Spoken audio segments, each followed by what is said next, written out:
said Robert and Damien. Okay. I glance across the yard and notice Robert and Brian chatting over drinks. Man, I don't think I want to deal with being one-upped by Brian right now. But I guess I could live with learning more about Robert. I know, they got me staring. I know, Brian's moving me over. Shoot. I flash a smile and walk over to them. Hey, guys. Gunnar, how the heck are ya? Settling into the neighborhood alright? Well, you betcha. Got the living room in order at least. That's great to hear. I've been doing some living room work as well. Finally got that 50 in there. The game looks great in high def. Oh boy. Gunnar, have you met Robert yet? Yeah, we've met. Robert regards me over his whiskey. Good seeing you again. We were just talking about my most recent camping trip. Spent a night out in the woods with Daisy and Maxwell. She's definitely an outdoorsy one. Even got her first fish. It's so good to see you taking your daughter out like that. I bet she loved it. Oh my gosh, that sounded like Aaron. Not Aaron, Danny. And it's great that she loves the outdoors. Mine loves being inside. Brian raises his eyebrows at me. Being inside. Making art. She won a local competition for that art. Yep. Did I put it on too strongly? Robert stares at me blankly for a second. Hey. Anyway. I haven't gone camping in years. Not since the last time. Same here. Well, things change once you have a kid. Wait. What happened the last time? Robert takes a long sip of whiskey. Well, old Johnny Boy and me were out in the back country. Johnny Boy's a strong kid. Met him in my army days. Comes from Kansas. They build him tougher out there. Anyway, things go south pretty quick. Johnny Boy breaks his ankle when the rope bridge snaps. You can see the bone popping out through the skin. Johnny Boy screaming out, crying for his mama. Losing blood. We're 2 days out from the next living soul, and here I am with my dear friend bleeding out in front of me. I'm able to dress the wound, but now I got a fireman carry a 6 foot, 180 pound man over some of the toughest terrain I've ever been in. Well, I won't lie to you, there were moments during those 2 days when I thought about leaving old Johnny Boy, but you build a bond with your brothers in arms, and that bond never breaks. I got that boy back to civilization, but I lost him with me out there. I guess that's camping for you. Brian and I stare in disbelief. Robert takes another long sip of whiskey. I'm just kidding, my friend John and I went in a tubing down a river and he lost a flip-flop. Missed the kid. Brian and I laugh nervously. Or am I kidding? Brian and I tense up again. I'm kidding. Fear. Amanda and Daisy barrel up to us laughing. Daisy's holding a paper plate in front of her like a steering wheel. We gotta get off this haunted truck. Oh no, the ghost locked the doors. Quick, hit the emergency escape button. But trucks don't have emergency escape buttons. Then hit the brake, I guess, and then we'll get out of the truck. The imaginary truck. Anyway, we're safe from the ghosts. But how will we survive the Arctic tundra? Daisy, you might have to eat me. Are you prepared to do that? I'm prepared to do anything to survive. That's cold-blooded. I like that. But I'm not sure I have the materials required to properly cook you. You know, that reminds me of the last time I went skiing. Robert.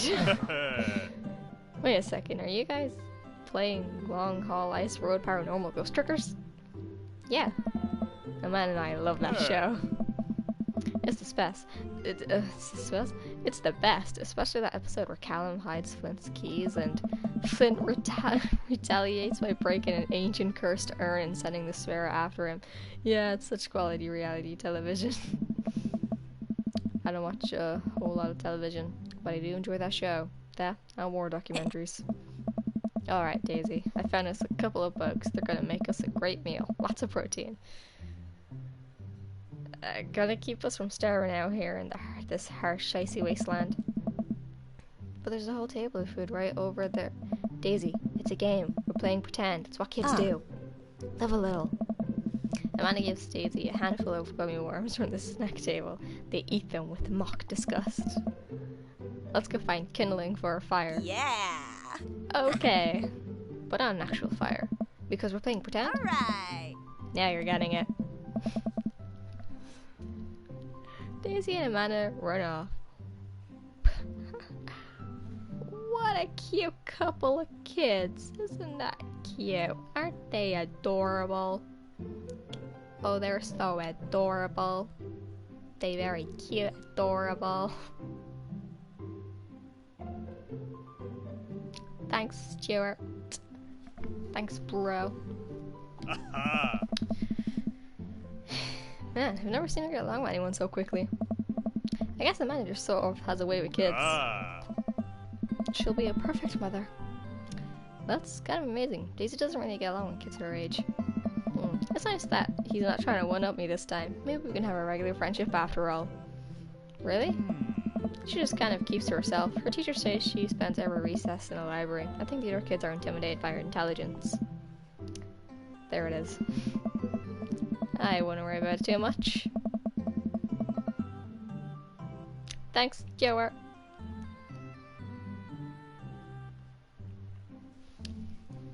Amanda wish I had Daisy's age too. She used to have a habit of crawling under tables and crying every time we took her to a restaurant. Sounds like me. She bit people too. Oh, kids, right? Gotta love them. You're required to by law. I hear that. Well, since they're getting along so well, maybe we should try to put together a little play date for them. They do seem to get along really well, but the thoughts of continually hearing about all of Brian's accomplishments is rough. Yeah, that'd be nice. Well, I don't want to take up too much of your time. Go meet some of the other fellas. Right, Damien. I spot Joseph chatting with the guy from Dead Goth and Beyond by the grill. I don't know what they're talking about. I'll walk over to them. So I'm curious.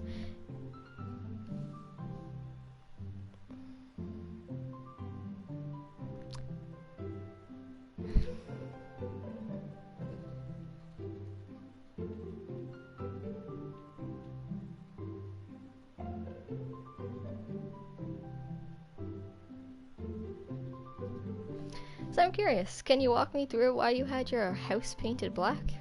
Huh. Where do I even start? The house stays warm in the winter, it provides an artistic contrast to the rest of the neighborhood, and it complements the crimson interior perfectly. It's definitely an interesting choice. Thank you, I'm very proud of my abode. Kidder, I was just having a conversation with Damien here about his aesthetic design decisions. Damien regards me up and down with a warm but critical eye. How do you do? I don't believe I've had the pleasure. I think I saw you in Dead Goth and Beyond the other day. Damien's face turns bright red. I must apologize for my behaviour on that day. You see, I take the goth lifestyle very seriously, and to be caught in a ruse, but such a corporation as Dead Goth and Beyond was profoundly frustrating indeed. I don't know why I'm talking like that. I hope you know that while my anger may have been justified, it was no such way for a gentleman to act. It's okay, man. Do tell me about yourself. Are you new to the area? Yes, my daughter and I just moved in the other day. She was the one I took to Dead Goth and Beyond. Excuse me. Very good taste on her part. Does she partake in the goth lifestyle? I think for a second. I look over to Amanda, who's hanging out with some of the other kids in the neighborhood. Hey Amanda! Would you consider yourself goth? Amanda yells back. I wouldn't necessarily try to fall into Annie's one specific label, but I guess if I had to choose, I would more describe myself as a twee hipster with some normcore leanings. Bats are cool though. Yeah, pity. You're enjoying the party so far? Oh shit. Wait.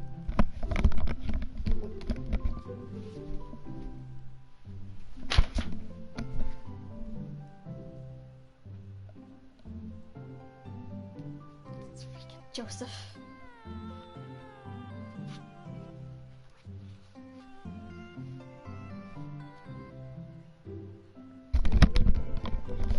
There we go, Joseph.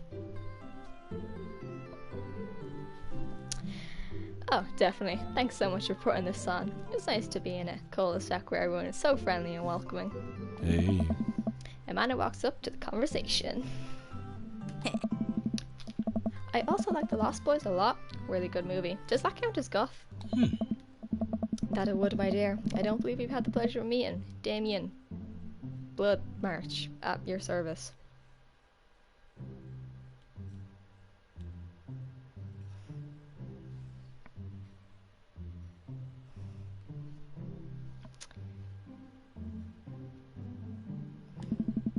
Damien finishes the sentence with a flourish and a bow, producing a single rose and offering it to Amanda. Is he trying to help my daughter?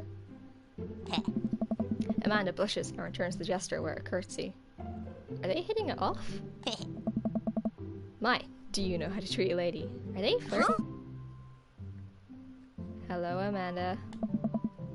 Seemingly out of nowhere, Joseph's twin kids appear. Are they speaking in unison? Hey. Won't you come play with us? Me and my brother do that all the time. Come play with us forever. Guys, enough with the creepy twin shtick. We've already talked about this. Christian and Chrissy slowly back away. Where do you think they get that from? Mary pops in the conversation, wine in hand. Wine lady, I see.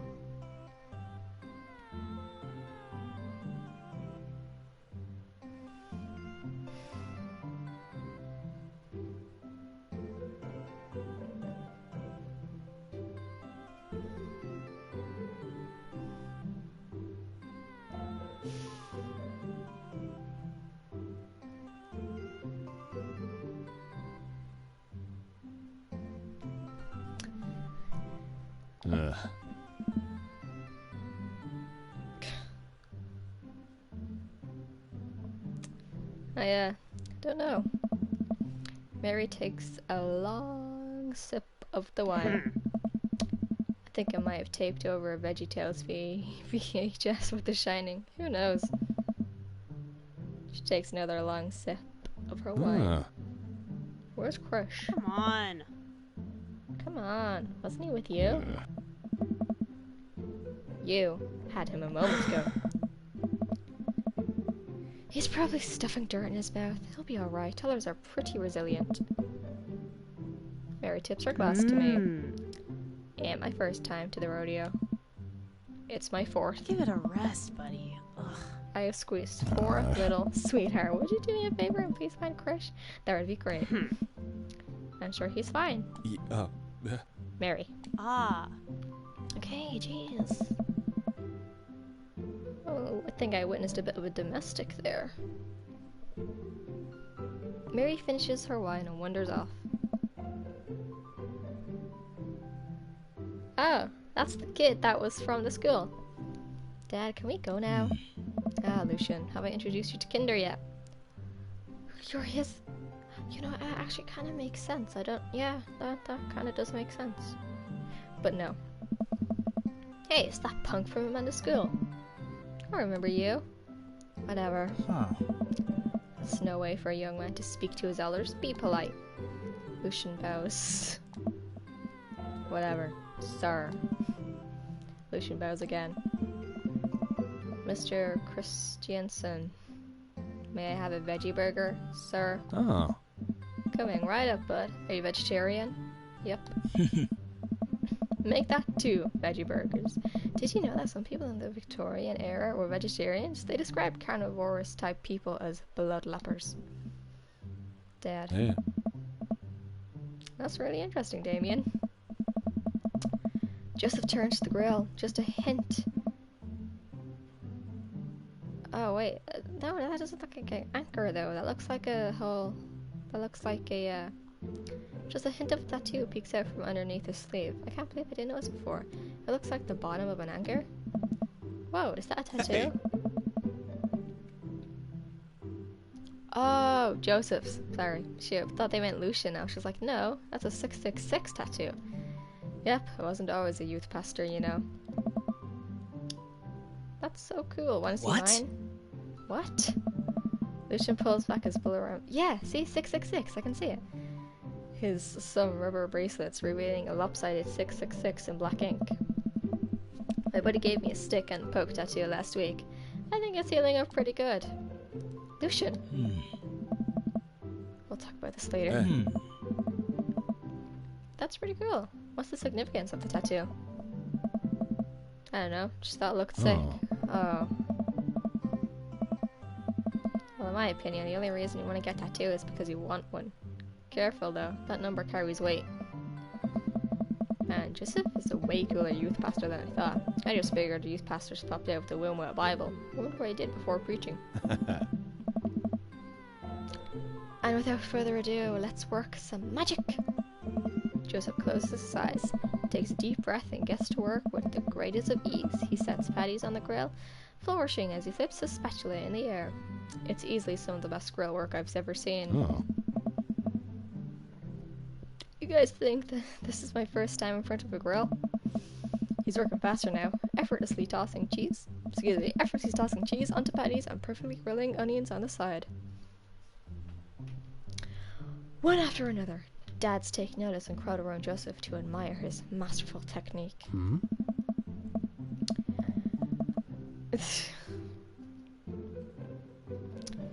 You probably didn't know this, Kinder, but Joseph's known around here for his grillsmanship.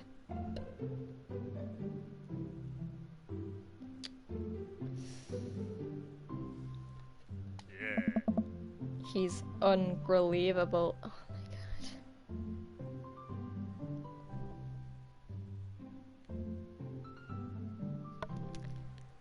Hey! I've tried again his level, but I just can't catch up. Oh my god. Hey. Let us keep studying. He has a rare quality about him. Oh my god. Let's start. We keep talking about this. Can't we appreciate the artist? Hey. I've never seen him make a mistake. Even you too, Robert? Oh. Okay, we need to stop. This is getting too cheesy. Hugo, come on.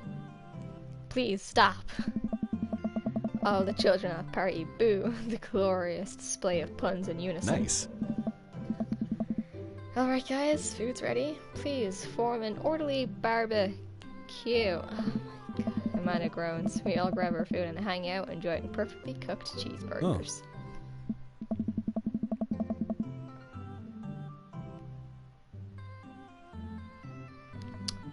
Man, it's so wild how all of us dads live in the same cul-de-sac. Hey. Kinda nice, isn't it? Feels like there's a real community here. Totally helps when you're just a single dad trying to raise a kid. Oh. We're happy to have you here, man. I think you're gonna like this neighborhood a lot. Oh. Plus, Amanda seems to be getting along with all the kids. If she decides to get into babysitting game, she'll really make a killing.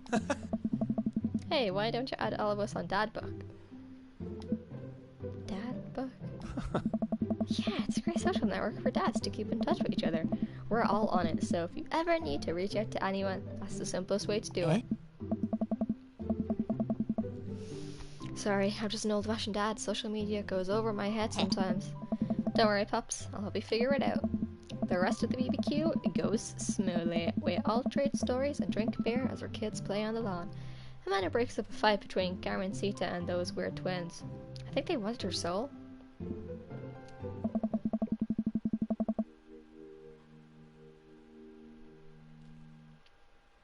Didn't know you could get a trophy. Amanda and I walk back to our place as the sun sets over the neighborhood. Pretty fun party, don't you think?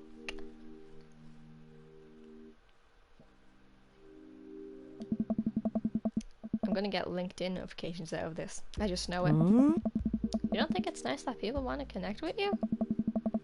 Not when their affection jams up my inbox, metaphorically speaking. Well hey, at least you met some other cool dads. You should hit them up on Dadbook. Maybe I will, if I ever figure out how social media works. I have a good feeling about this place. Me too, Dad. Just pay your bills early. I feel a sneeze coming on. Amanda and I arrive home with the remains of our veggie plate. It's not gonna come. Seems like nobody was really into the cauliflower. Cauliflower, I wanna stand up and holla. Ba ba ba, I love that cauliflower. Doodle bops. No? Renee, don't bomb my stream, please. No one wants to see you cleaning yourself. Dirty hoe.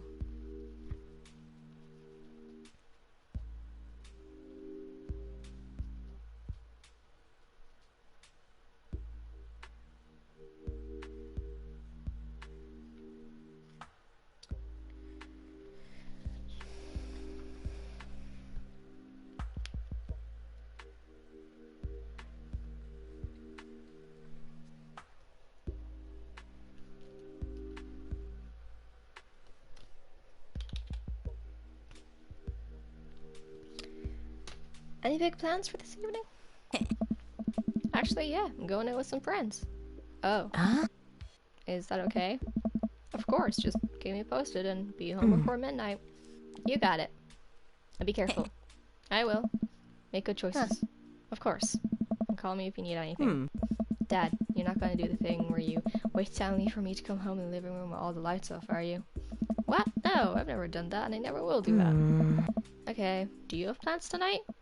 My plans were kind of to eat ice cream and watch TV with Amanda, but I'll find something to do. I'm gonna...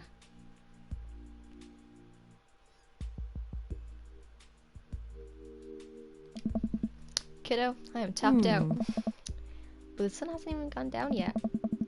I still have sleep to catch up on from when you were a baby. Just let me be. I'm just relaxing tonight. Have fun, okay? Great, see you later. I watch Amanda drive off into the night. I really do hope she has fun. She can drive? What am I doing? I pop down in front of the TV and turn on some Wine and Dine Mastermind with celebrity chef Gavin Chapman. Looks like Gavin's making a roasted rack of lamb with rosemary mashed potatoes. I'd love to be able to cook like that. Although I think if I was actually good at cooking, I'd use my powers for evil, like making baked Alaskas all day instead of any food of real nutritional substance. Man, Gavin Chapman. Just caught that thing on fire, but he meant to do it. What a professional. I lost track of time, and as I blazed through several episodes of Wine and Dine Mastermind, and also one episode of some cooking show called Meat Hell, I'm not even sure what that one was about. It was just a lot of yelling. I glanced at my watch. Man, it's almost midnight. I should check in with Amanda. I sent a text. Hey kiddo, you good? I wandered to the kitchen as I wait for a reply. Amanda's phone is almost always in her hand, so I'm sure she'll respond soon. Unless she's driving home now, in which case I hope she doesn't respond soon, because I definitely taught her better than to text and drive. I reached into the freezer and grabbed an ice cream sandwich. It's a little late for this, but I think I earned it after a long day of socializing. I checked my watch again. And then my phone. Nothing yet. Okay, see, now I'm worried. Do I call her? Do I call the cops? No, it's too soon for that. I'll just send her a gentle reminder text. What's up? Okay, half an hour passes. Now I'm really worried. The episodes of Gavin Chapman's Meat Hell are not only not assuaging my anxiety, but possibly exacerbating it with all the yelling, so I keep pacing around the house waiting for her to come back. Why didn't I find out where she was going? Who she was even with? Why don't I know any of her friends' phone numbers? Why don't I even know any of her friends' full names? Who is Emma P? I decided to send her another text. Amanda, please text me and let me know you're okay.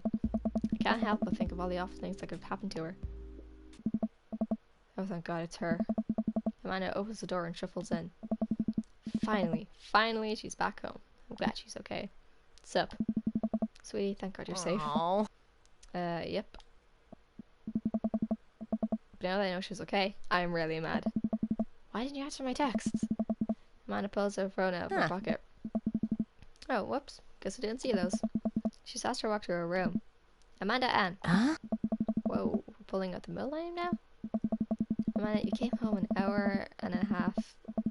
You came home an hour and a half after your curfew and you didn't respond to any of my texts. You really freaked me out. I was about to call the cops. Dad, you're seriously overreacting. You're not going to be like this when I go off to school, are you? You're my only daughter. Well, I can't give you a play-by-play of everything I do all the time. I'm 18. You shouldn't even be giving me a curfew in the first place. I sit down on the couch and put my head in my hands. I feel very tired all of a sudden. You're really scared of me. Just please don't do that again. Alright, I'm gonna go to bed now. Bitch. Amanda closes the door to her room and I head to mine. Jeez. As I'm falling asleep, one thing she said keeps echoing in my mind. You're not going to be like this when I go off to school, are you? I definitely didn't sleep well last night. That is very good music. I definitely didn't sleep well last night. I brew some strong coffee and make some scrambled eggs for Amanda as a peace offering. She eventually wanders into the kitchen. Hey. I thought about what you said last night. I should have texted you. I said I was going to do it and I didn't. I honestly just didn't even think about it. I'm really sorry, Pops. I won't do it again. You fucking better not.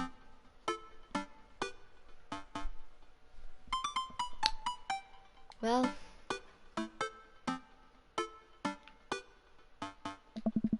You're an adult now. I shouldn't have gotten so worked up. Team Casey? So weird saying that. Team Casey? Team Casey. Amanda gives me a hug. What's a mess? You know it. Sprinkle some cheese on him? Already did. Bless you. Amanda scarfs down the eggs in time, and the time it takes me to wash the pan. Wow. Huh. Alright, I'm at school. Smell you later. Wait, one more thing before you go. What? What's Dad Book? Aww. It's a social media platform. Wait. What? What's a social media platform? Dad, I have to go to school. Come on, Amanda. I'm an old man. I can't put together a Dad Book profile on my own. Alright, I'll help you sound interesting on the internet. Aww. Amanda spends the next couple of minutes setting up my profile on Dad Book, which, as it turns out, is a place where dads can get together and talk about fatherhood. Alright, Pops, we gotta fill out your profile. Let's get some likes and dislikes. Oh my god, I can't do this. On a Friday night, you were most likely to... polish and sort my coin collection. Netflix and grill, baby. Fall asleep watching the History Channel. Torment my children with dad puns. Sink into a blissful oblivion.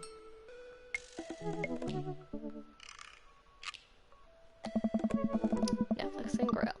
If you had one thing to take with you on a desert island, what would it be? My trusty grill. The lost shaker of salt. Castaway on DVD for instructional purposes. I don't need anything. My survival skills have trained me for this day. A boat, obviously. What are your turn-ons?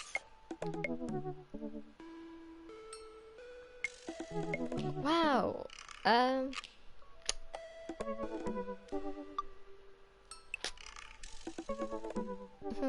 What would Kinder's turn-ons be? This is where I start thinking like Kinder now, because I'm asexual, so I don't know.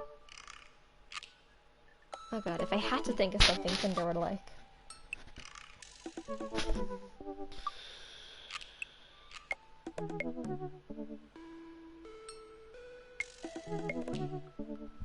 Street smarts? That's pretty handy and also good.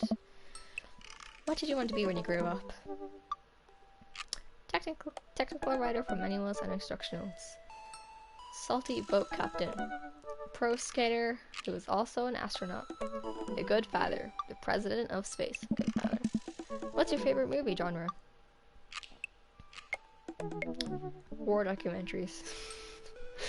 Sean Connery's entire filmography.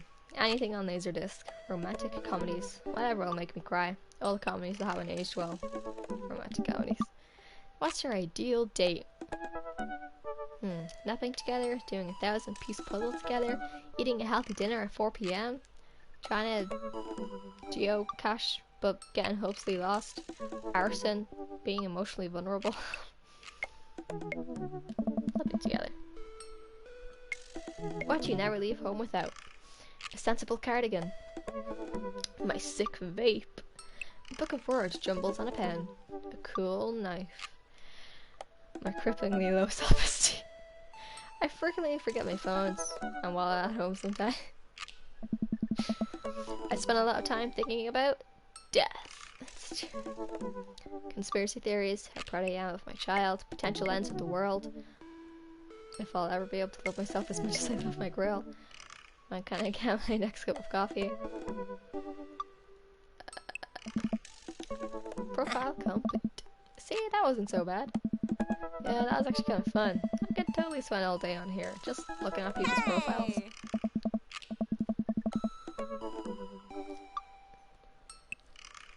I was playing with my cat, and I think I have a cat hair in my mouth. I don't know. It's just smash. Oh my god.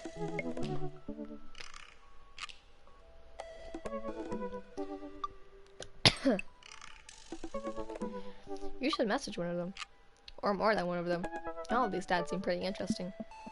Okay. I promise I'll make some friends. Man, it gives me a hug. Go get him, Dad. Yeah. Welcome. You've got dads.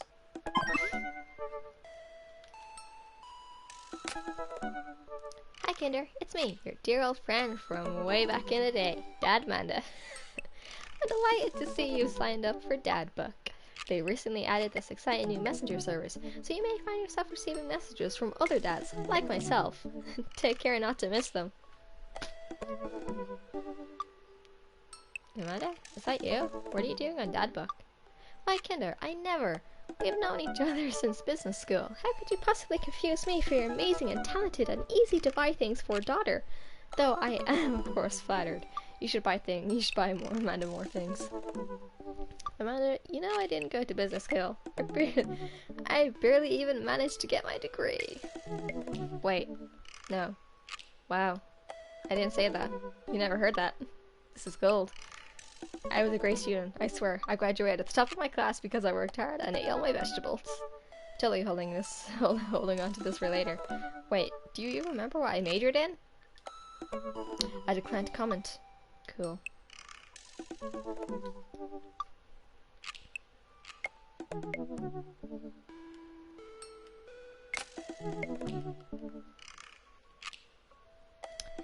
Who should we go for?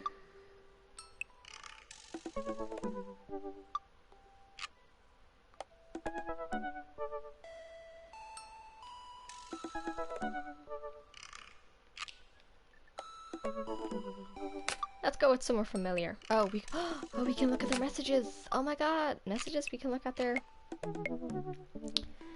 Okay, Data 3, entrepreneur, business entrepreneur, and fitness enthusiast. Juggling work, family, and fitness. Tough gig, but someone's gotta do it. On a Friday night, you were most likely to get one last good cardio session in. If you had one thing to take with you on a desert island, what would it be? A box of energy bars. What are your turn-ons? Sub 6 minute mile. What did you want to be when you grew up? Beer pong world champion. What's your favorite movie genre? Buddy cop movies forever. What's your ideal date? Scaling a huge dangerous mountain for fun. What do you never leave home without? An extra tube of energy gel. I spent a lot of time thinking about my mall time used to be so good. What happened? Have I peaked? Matt. Avid music enthusiastic, passionate coffee drinker. You can find me most days. Hit me up about 80s no wave music. Excuse me.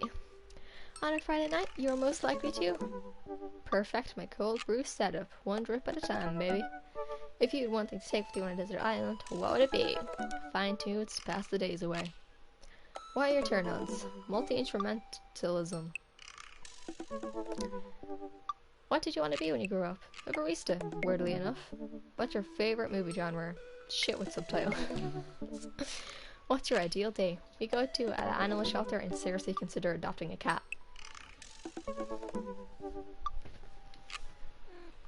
Matt, it's okay with me. We don't need to adopt one. You already have one.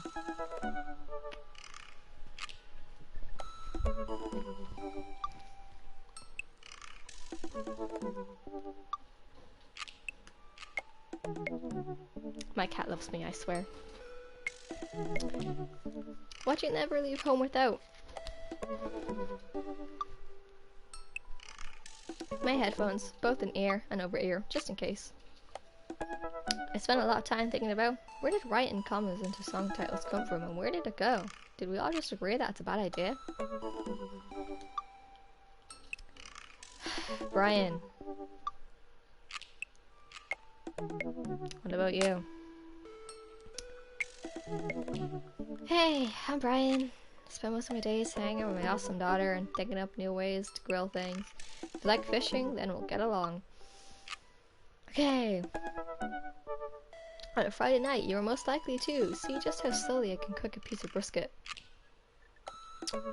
If you had one thing to take with you onto a desert island, what would it be? My fishing pole. What are your turn-ons, Brian? A keen understanding of steak cuts. What do you want to be when you grow up? Fisherman. What's your favorite movie genre? Romantic comedies. Hey, it's the same as me. What's your ideal date? Deck building. Why do you never leave home without? My portable fishing pole. I spend a lot of my time thinking about how my daughter is smarter than I am. Oh my god, Brian. Robert. When the internet gains sentience and decides to destroy us all, you'll know it'll use this information against us, right?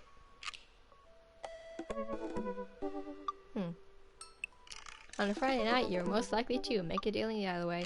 Have it go badly. Who's the cop? Was it Giamakamo? I trusted Giamakamo. I don't know how to say that. If you had one thing to take with you on Desert Island, what would it be? Gun. What are your turn-ons? Don't talk to me. What did you want to be when you grew up? Grifter. What's a grifter? What's your favorite movie genre? Italian neo-realism. What's your ideal date? Grave robbing. What do you never leave home with though? At least 4 knives. I spent a lot of time thinking about, you ever really look into a rabid animal's eyes?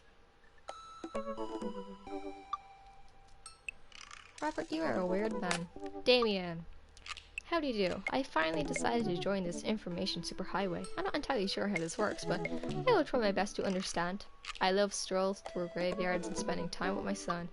If you would ever like to chat about the latest in Victorian fashion, the inevitability of our own demise, or black cats, please send me a letter.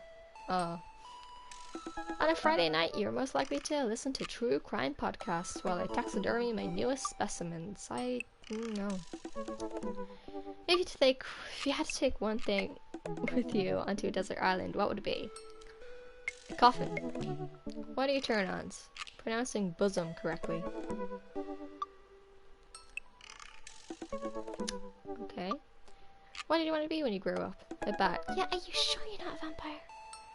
What's your favorite movie genre? Foreign art house horror. What's your ideal date?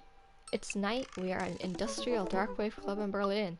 The music drums to the beat of our hearts. What you never leave home without? An upside down cross.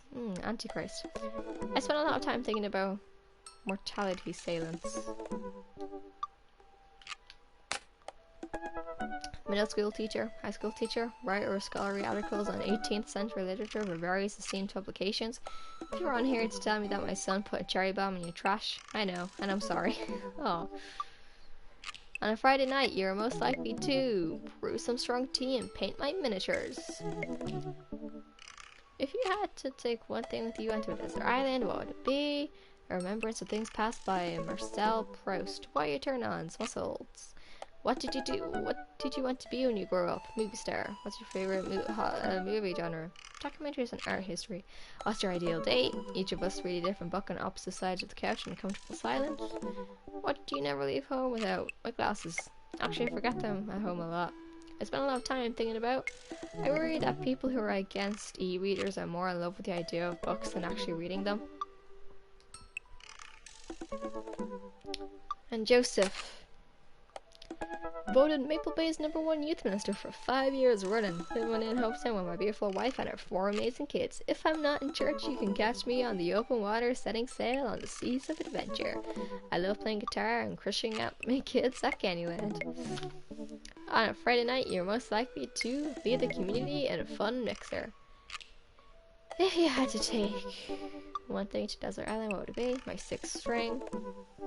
What are your turn-ons? My loving wife, as it should be. What did you want to be when you grew up? Ship captain. Ah, yeah, that's why. What's your favorite movie genre? Feel-good movies. What's your ideal date? Lovely night at the town with my wife. Cool. What do you never leave home without? The good book. I'm guessing you mean the Bible. I spent a lot of time thinking about how I can be a better man, husband, and father. Wow. 1, 2, 3, 4, 5, 6, 7. 7! Yeah.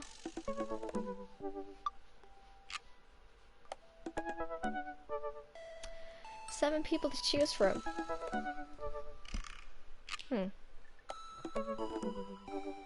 Weird. Very weird.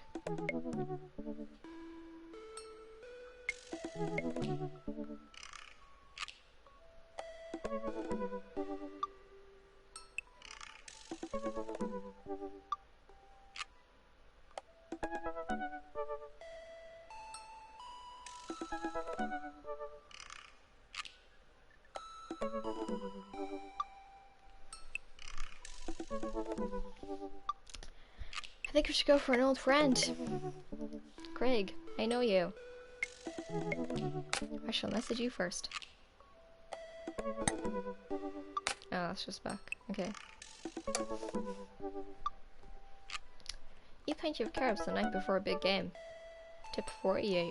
That tip 48. I wonder what Craig's up to today.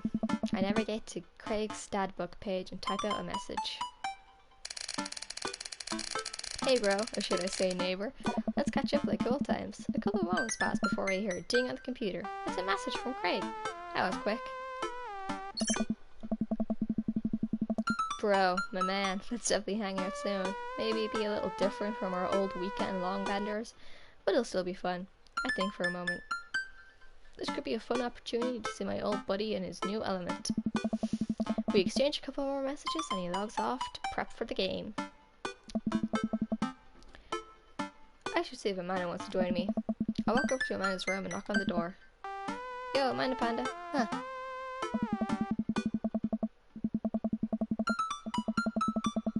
Oh my gosh, her eyes are very red. Did she get any sleep? I open the door and find Amanda sitting cross-legged on the floor, surrounded by magazines and newspaper clippings. She seems to be making some sort of art piece, but her eyes are a little puffy, almost like as if she's been crying. Oh no. Hey, are you alright? I'm fine. Oh yeah, I'm fine. I just got sad because I realized that dogs are too often killed in movies to elicit emotional reactions from the audience instead of being given the respect that they deserve. That's not right.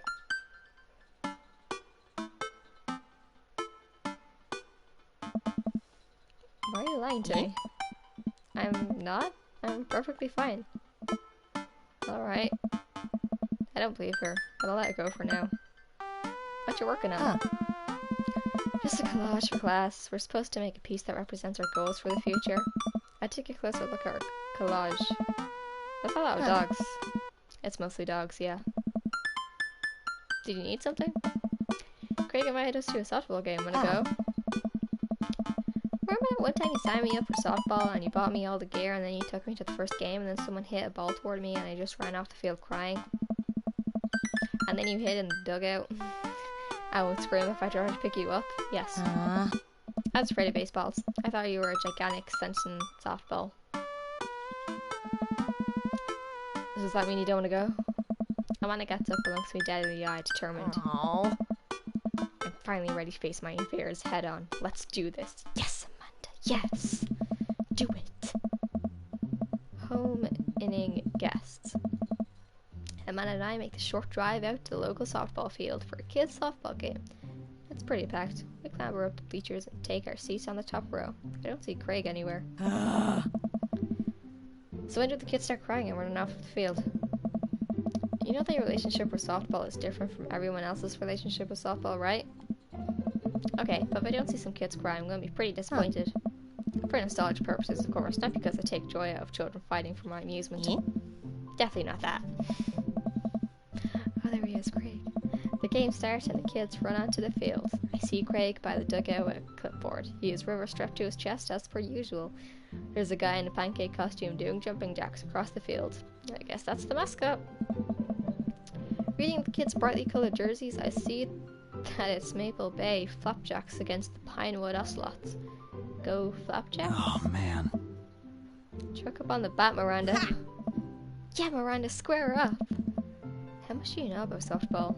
Enough to know that the balls are relatively hard despite their name. But yelling is fun.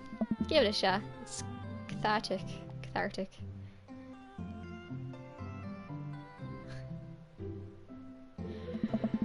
Go friendship and kindness. Dad, could you kick it up a notch? Maybe throw some spice in that papaya? Sure thing, honey. I believe in you, Miranda! We watch a couple of innings of softball. They aren't ready for the major leagues yet, but Craig's trained his team pretty well. Seems like he really's good with kids. Can't talk. Kegsan Craig is good with children. Whoa.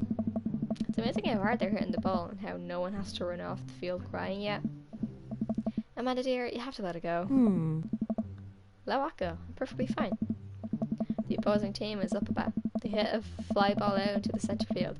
The tiny little girl tries to get under the ball but misses her gloves and hits her straight in the forehead. See? It's completely just a full fair. The girl plops down on the grass and starts crying. Craig makes a beeline to her, checking her forehead and comforting her until her parents arrive.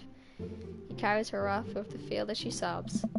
Man, it's strange to think about how this was the guy who once backflipped off of a roof into a pool while shotgunning a bear. He's so responsible now. The game resumes after the girl calms down a bit and we watch a couple more innings. Craig's team is crushing the other team in the 9th inning. The Ocelots seem to have given up by this point.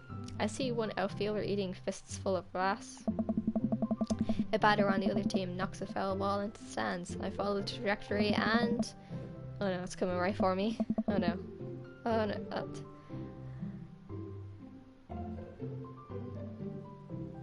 Oh no.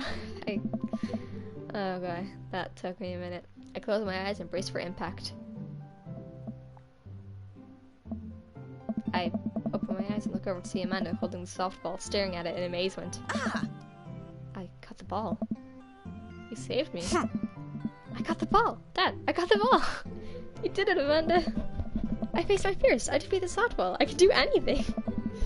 Amanda and I share a big hug. It's a tender moment. I don't think anyone else watching really understood. I'm proud of you, kiddo. The game ends and Craig's team are declared the victors. We sit patiently as the girls sign up to shake hands. Great job, everyone. We walk over to the dugout to congratulate Craig, who's talking with some of the parents. Craig, great work, man.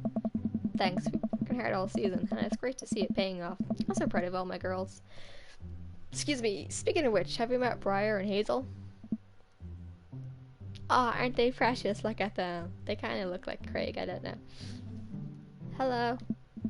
Hey, killer playing out there. Yeah, you guys rule. Thank you. You guys are twins, huh? So which one of you is the evil one? Hazel. Yeah, it's me. Good looking out. Do you guys ever pretend to be each other? I don't have a twin, but I think if I did, I'd be doing that constantly. Yeah, I take all of her math tests. I usually throw rocks at stuff when people get mad and I tell them I'm Briar. What? Nice. We will talk about this later. Kinder, bro, I just got a couple more things to clean up and then we can hang. Sounds good. Just then, one of the mom jumps into the conversation. Not so fast, we have to celebrate our win, Craig. I'm taking the whole team to get pizza. Oh, I don't know if I can. Nonsense, the girl's the one. What sort of celebration could we, like, have without our fearless leader? She lays a hand on his shoulder and gives him goo-goo eyes. Man, this mama's laying it on thick. Amanda and I share a look. Alright, it's cool if my bro comes along. The mom looks slightly put out, but covers it up with a smile. Of course! Where are we going? Thirsty's Pizza? What? What? What? It's a real place. Yeah, we are. An endless stream of girls clad in softball gear pile out of a minivan and into a local pizza buffet, which is actually called Thirsty's Pizza. Amanda and I trail behind them with Craig. Reminds me of all the awful pizza we put into our bodies back in the day. Remember how we used to fold whole pies in half and then put taco fillings inside? Yeah, pizzokas. I can never forget. How did we survive college? Our bodies were younger back then, more elastic, more able to handle the toxic waste we put inside of us. The good old days. Kids run around, playing arcade games and eating greasy food. Amanda and I jump on a couple slices of mediocre pizza. Hey, give me a pizza of that. Whoa! Oh, I get it. Hey, give me a pizza of that. I should use that from now on. No, absolutely not. I'm just kidding. I'm strictly eating salad here. Thanks for addressing the issue, Amanda. Dad. A different mom walks up to us, talking to Craig as if we weren't even there. Craig, thank you so much for, like, looking after our kids. My daughter tells me every day about how great you are. Oh, I'm happy to look after them. Definitely helps I have kids of my own. It's been so hard since Daniel left. Oh, it's been so hard since Daniel left. I'm glad to know that my children have a strong male role model in their lives. Amanda and I look at each other again. Craig gets it from all angles, huh? Craig smiles sheepishly. I don't know. Thank you so much, dude. Oh, look at the baby. River does not look impressed. Craig holds up his fist for a fist bump from the mom in what I think is a maneuver to lighten the conversation. He looks super uncomfortable. I should throw him a bone here.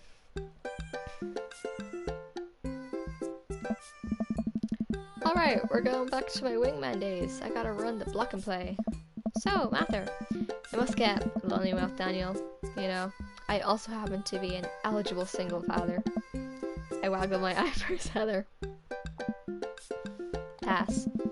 I remember that working better in the past. She turns her back to me and talks to Craig. So, I'm taking Hazel and Briar tonight for the sleepover?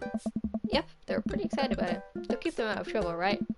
Of course, but I could always use help watching after everyone tonight if you're not doing anything.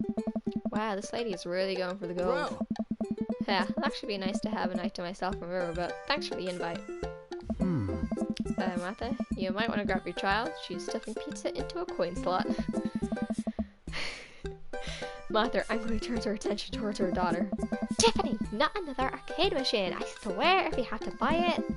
Martha storms off towards her kid. She seems nice. Yeah, the team is one big weird family. Takes all sorts, right? Tiffany, don't eat the tokens. Tiffany's a stellar hitter. Phew. Finally think I have time to talk to Craig now. Man, you're a busy guy, huh? Only on days like today, I hope. Dad!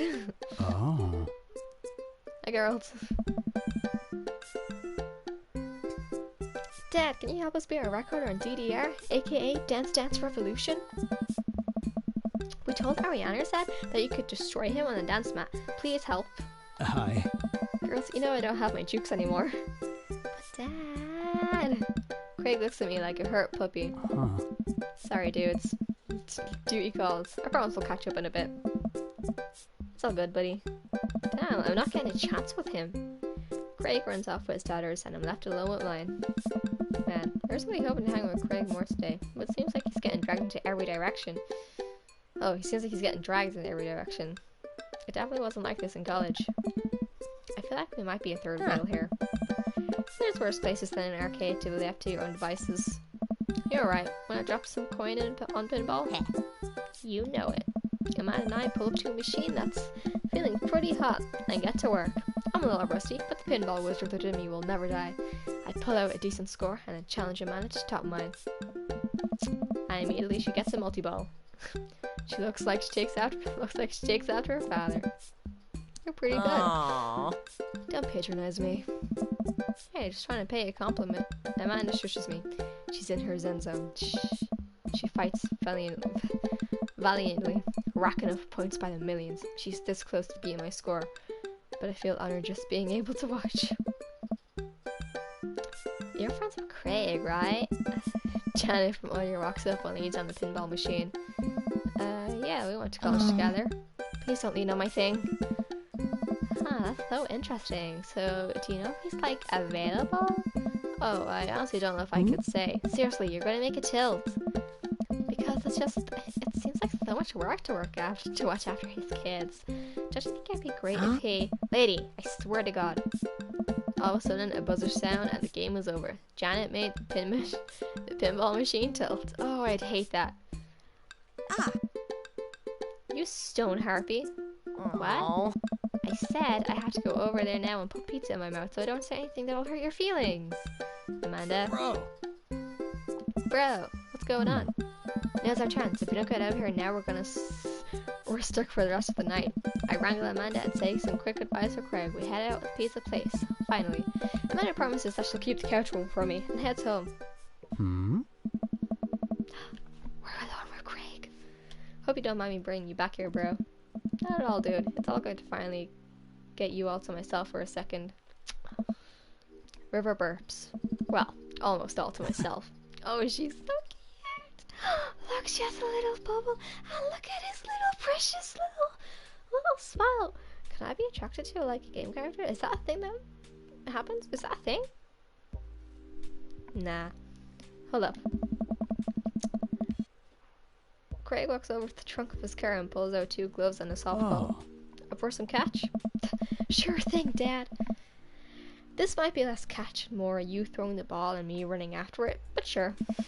We stand in the middle of an empty baseball diamond and start tossing the ball back and forth. I have a cooler in my car that we could go grab, but there's only juice boxes in there. Man, fatherhood is strange. You're telling me. I can't believe I'm looking back on my Keg Stand Craig days and reminiscing about it. Those were some good times. I don't know anyone else who could pull off their rare horizontal keg stand. It was a feat of discipline, bro. Trust me.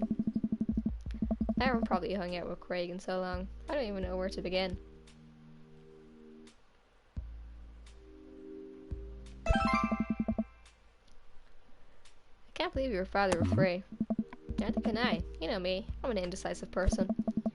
You switched your major 4 times. Yeah, I had no idea what I wanted to do with my life, but raising kids, when Brian and Hazel were born, it all finally made sense. It was like all the time I had spent trying to figure things out led to them. I couldn't be happier about it. I don't think I've ever cared about anything else as much as I care about them. I had the exact same feeling when Amanda was born. It was the best thing to ever happen to me. It could be the only thing that ever happened to me, and I would still be proud of the life I lived.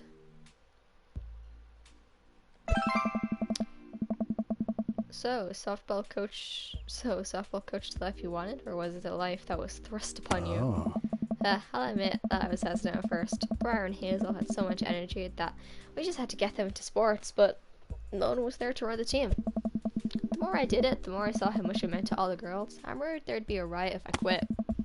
I'd also be afraid of a bunch of tiny children with metal bats. I don't know.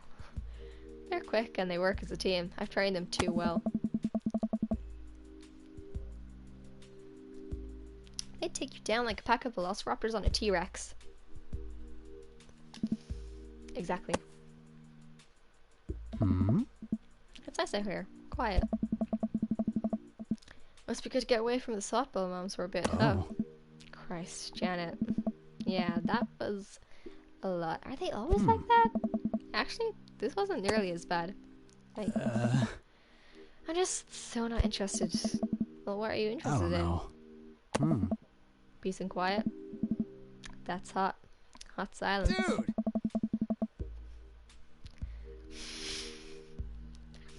My ultimate sexual fantasy is sleeping in on a Saturday. But more seriously, I just could get back in dating right now. I couldn't even if I wanted to. There's no time. I don't know. Yeah, I don't know. You said that about 10 times. And I feel so uncomfortable trying to introduce a stranger into my girls' lives. They've already been through so much. I can't put them through that. Buddy, I hear you. So, the moms can hit me all they want. The girls are my top priority.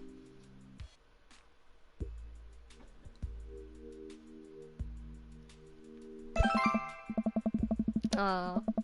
Those kids love you. And to add to that, the whole team loves you. I think you got this dad thing down right. Thanks, bro. That means a lot coming from you. Yeah, bro. While I'm distracted, I missed the softball and... Jesus. It hits me right in the head. Whoa. Wow, that hurts. The man was right all along. Sorry, dude. Craig runs over to me. Are you okay? Yeah, I'm fine. Wait, let me do the dad thing for a second. Craig spends a moment examining my head. Oh. It's worse than I thought. Don't tell me you have to kiss it to make it better. Bro! You would be so lucky. I feel like I've earned it at this point, waiting all day to hang with you. I'm being smooth. Well, Craig leans in and kisses my forehead. Cute. River is not impressed. Walk it off, champ. I don't know, I said the softball feels really hot, or is it just me?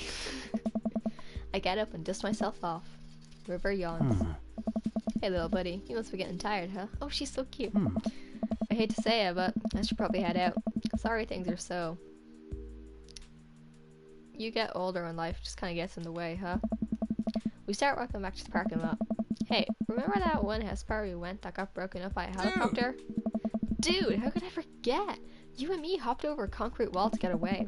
But the other side of the fence was a parking lot where a bunch of cops were parked. Oh man, yeah. Could you imagine the look on our faces?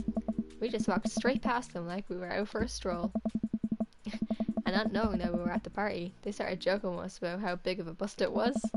We had to talk with them for 30 minutes. You told them you were interested in joining the academy. And then they started giving me pointers for the exam. Longest 30 minutes of my life. Man, college. Good old days, right? We get back to our cars. Craig pulls me into a hug, or at least as much as we can manage to split a baby between us. Never enough time, huh? Guess not. Let me make it up to you. Let's hang soon, yeah? I'd like that.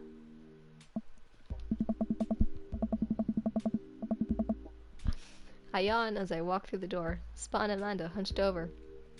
My collage, glue stick in hand. Burning the midnight art oil? I figured I might do something productive between episodes of Shark Hunter lip sync battles. Do the sharks lip sync or do the shark hunters lip sync? Yes. I look over her shoulder at the collage. Amanda, this is some good art. Look at this good art you made. Thanks, I'm just about done. Like before, it's still a lot of dogs. In one corner is a giant pile of cash, in the other it's... Amanda, is that me? Yep. The whole thing is about my goals for the future, and those are basically just to sit on a giant pile of money with my 20 dogs. I also have a strong, mutually supportive relationship with my father into adulthood. Oh, now you've done it. Get ready to watch your dad cry. Here it comes. It's happening. Oh, Dad, you did this with your good art. She pats me on the back.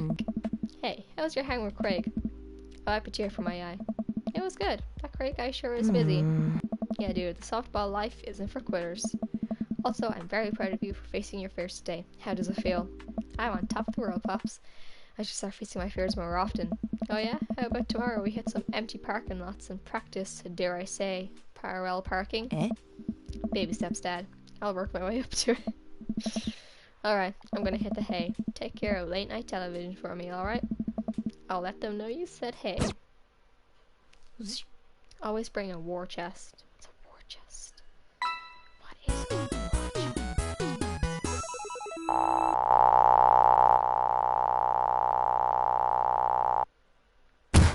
That was a gold medal performance for sure.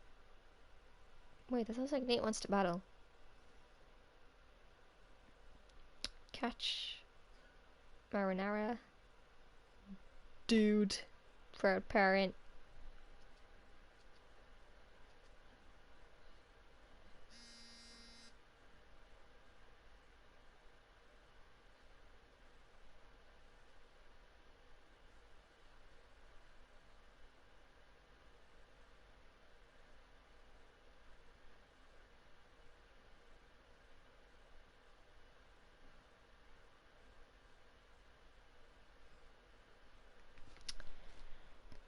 Okay.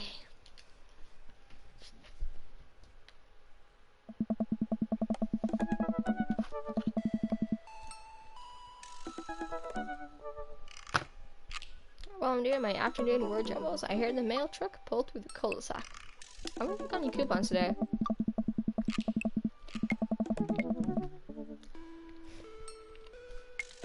The nice male person slid a couple letters on a large yellow envelope through the slot.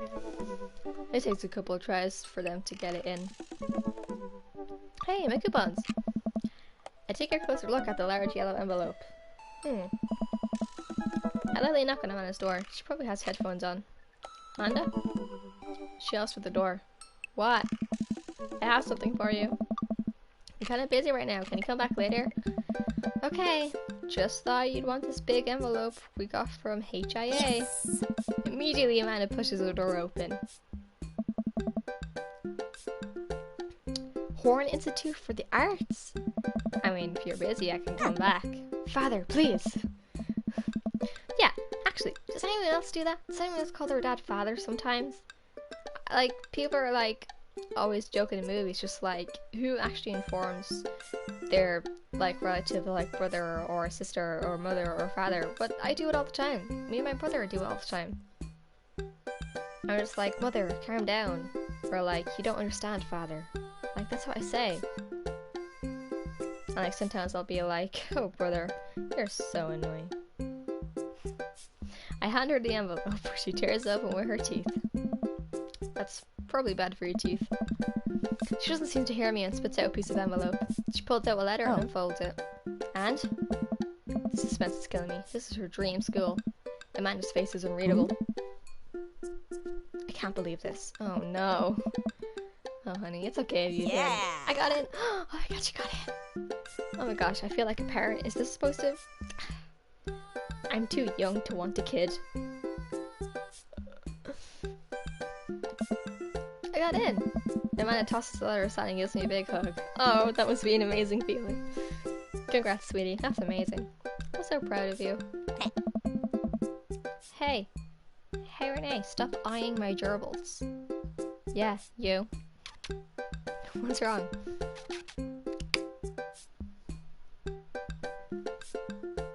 Come sniff my finger.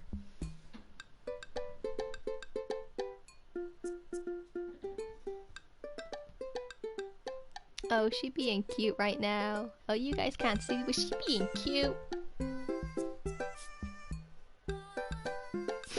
Oh my god, she's so cute. Okay, come here. You have to share that cuteness. Yes.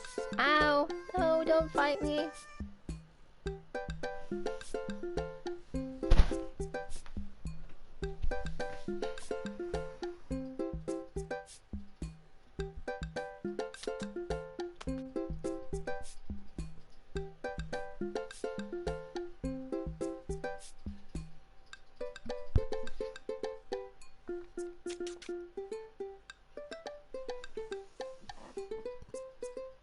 Love me.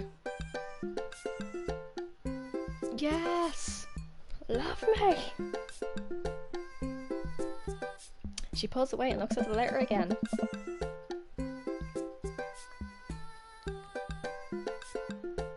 Oh my god, I can't believe I really got in. I really can't believe I got in. If I could fucking read.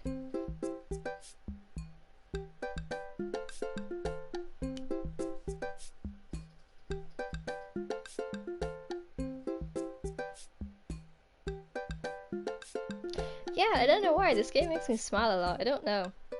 Maybe it's all the hot dads. Or maybe it's just I really like the game. It's made by the Game Grumps, which I really like. I don't like them as much now, but I watched a few of their videos before, and I went to see them live with Jacksepticeye. That was cool. Got a signed poster too. Well, of course you got in. You're a great student. You nailed that interview, and your photography is incredible. Wait, Dad. I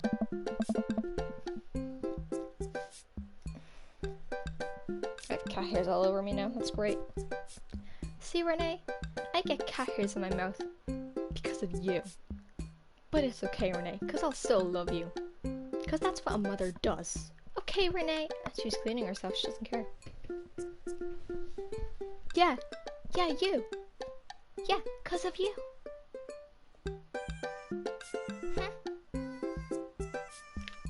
I know this one's really expensive and it's so far away. I think for a moment. HIA was one of the more expensive schools that Amanda applied to, but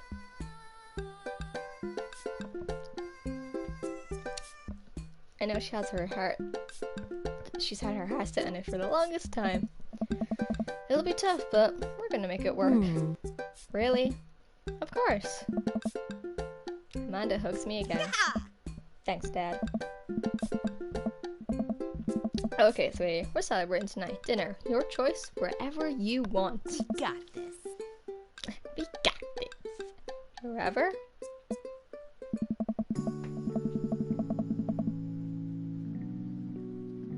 This seems nice.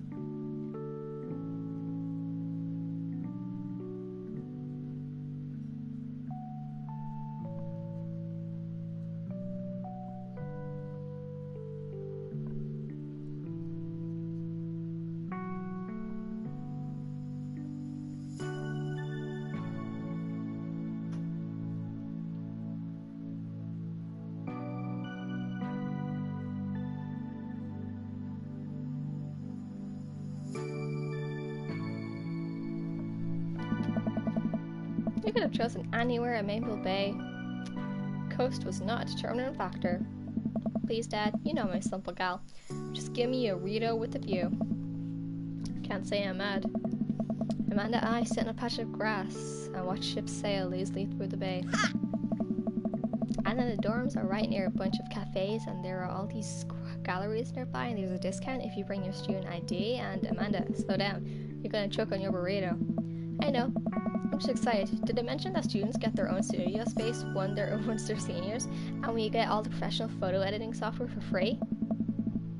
It's nice to see Amanda so enthusiastic about HIA, but I knew she wouldn't do it in between bites of her burrito.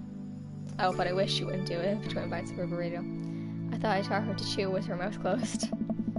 I wonder who my room is going to be. If you take a survey online and they match you with someone with similar major interests, I bet we're going to be best friends. Craig and I were. A good roommate can be a lifelong friend. But don't even get me started on bad roommates. Oh no. I'm just kidding. We didn't have a bad roommate. Our only other roommate was a puppy that Craig once brought home one night. We spent a semester fabricating a story about our new foreign exchange student who had a really bad cough that sounded exactly like a dog's bark. Carl rules. Yes. Ooh, do they even have animals in the dorms?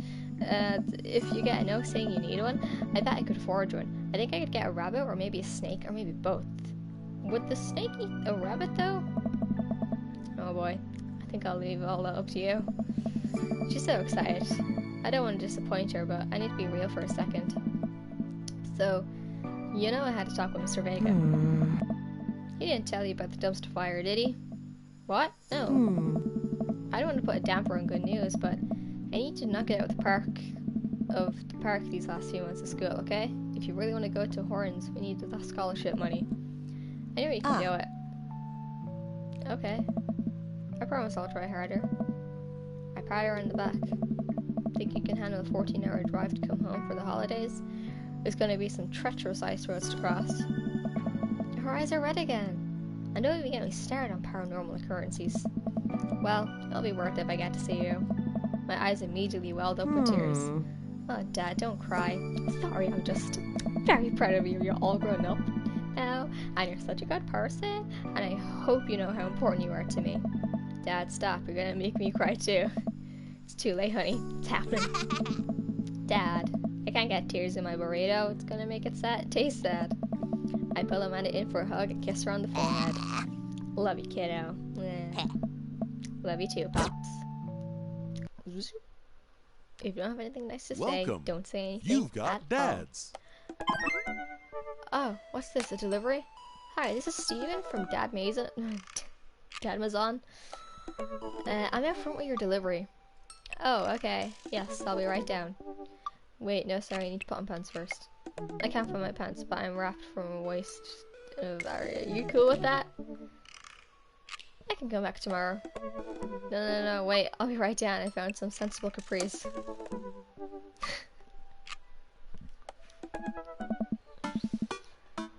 Ooh, I got a package. Wonder what it is. We just got a letter. We just got a letter. We just got a letter. I wonder who it's from. I remember Blue's Clues.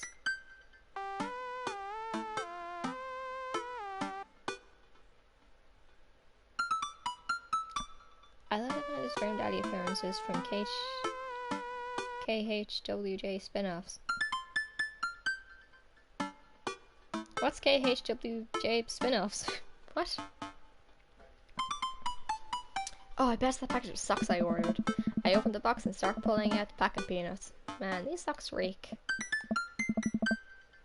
Okay, that's definitely not socks. It's... butterflies?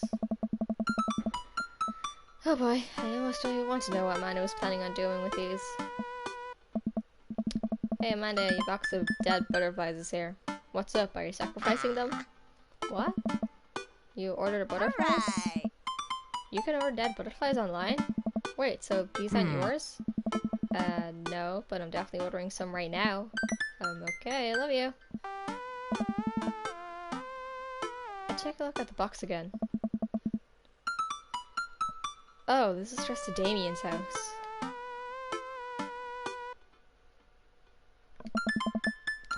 I should take it over to him. I drove over to Damien's house with the box. I pull back his door knocker, but suddenly the door opens. Mr. Casey! God, that sounds so weird. To what do I owe the pleasure? Whoa, how'd you know I was about to knock? I don't know. Oh, okay. Anyways. I have tinnitus in my ear. I think this got delivered to my house by mistake. I hand him the box and his face lights up. Oh. What a wonderful surprise. I was just about to send a strongly worded letter to the courier service about this. Many thanks. Not to pry, but what are you going to do with those butterflies? Would you like to see? Alarm bells rings in my head. This is how you die, Kinder Casey. Sure. Kinder doesn't like to miss an opportunity where he could die. Damien leads me into his study where he set up some sort of workstation above his desk in a wall of pinned butterflies. Tinnitus, Jesus. Pinned butterflies, moths, and beetles. Oh, wow, that's really something, Damien. I'm quite proud of my little collection. You do all this yourself? Of course, I find it rather relaxing. How do you... Oh. It's simple. Here, let me show you. These aren't ready quite yet. They'll need to be rehydrated overnight, so they're easier to work with. I have some over here that are ready to pin. Damien takes a seat at his desk, and while I hover behind him. He picks up a little triangular paper package, sniffs off the edges. He pulls out all black butterfly and shows it to me.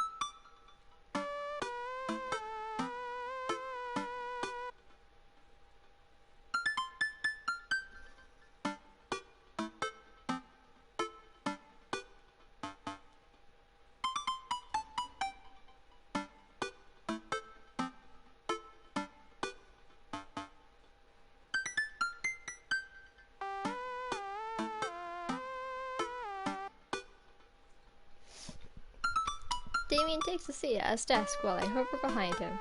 He picks up a little triangular paper package and snips off the edges. Ah. Oh, I already read that, sorry. I'm rather excited by this one.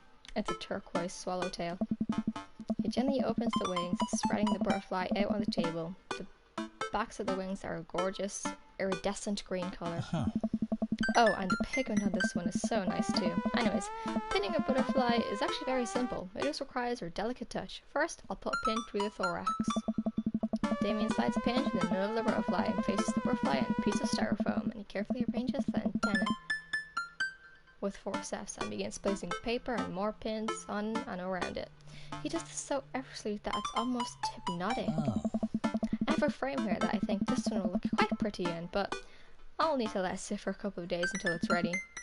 And then what? I remove all the pins and put it on display with the others. I take a closer look at Damien's collection. One with bright blue wings keeps drawing my eye. This one's so pretty. Damien takes it off the wall. Ah yes, that's a blue morpho. Oh god, What the fuck is all these?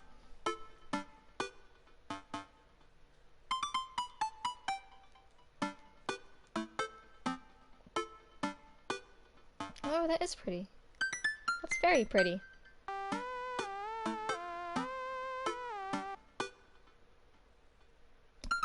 I watched that meeting of Amanda and his new kids, very close friends, May and Max from Shining Force series, Part 3. The enters the Strike Back Arc saga, I wonder, was Chapter 4, Part 5.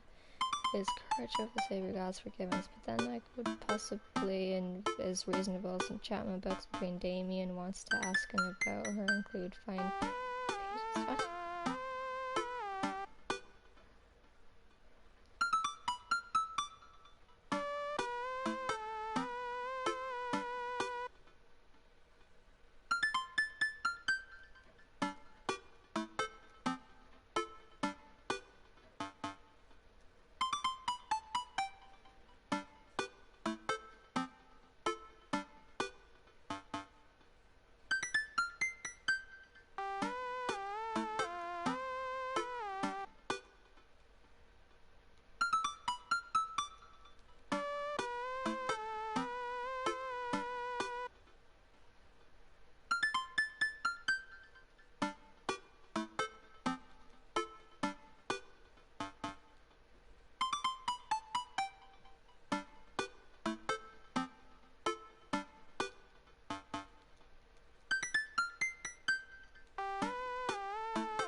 I would Amanda was new kid, Ken I will help you out. I recognize this Ken armies of Emperor entirely destroyed myself.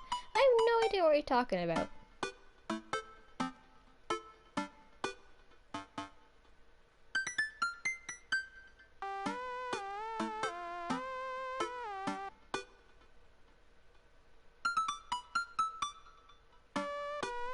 No idea. Anyway. One of my favorites too. He hands me the small frame to me. Here, I think this was like living in your home. Oh, I couldn't take this. I insist. Believe me, I have more than enough. Thank you. If you have an interest in pinning some insects yourself, you know where to find me. Oh, I actually see the butterflies now behind. Ha, I think I'll leave that up to you. I feel like I'd probably break them in half with my butterfingers. Nonsense, you have beautiful steady hands.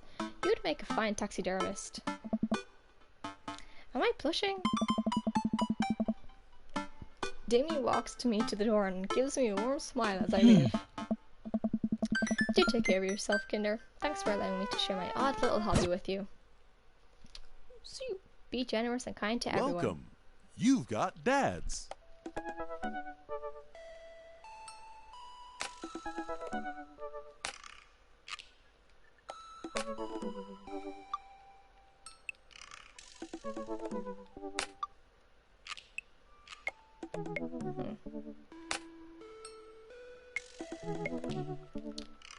Oh shoot, wait, hang on.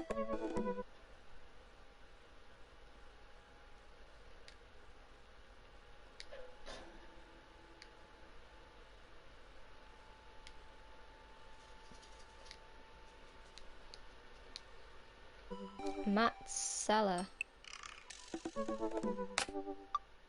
Brian Harding. Robert Small.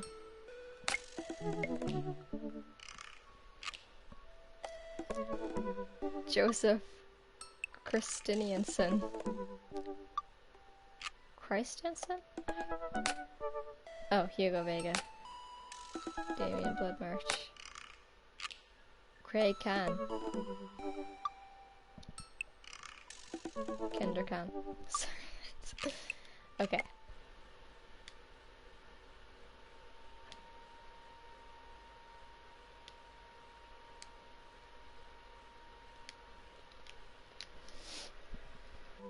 Back to this.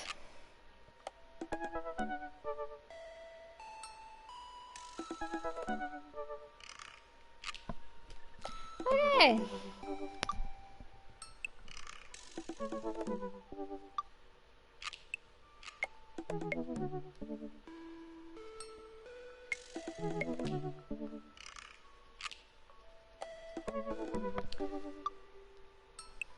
Oh shit.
Okay. Do you want to go outside, Renee? I want to do Craig again. Or should I... Well...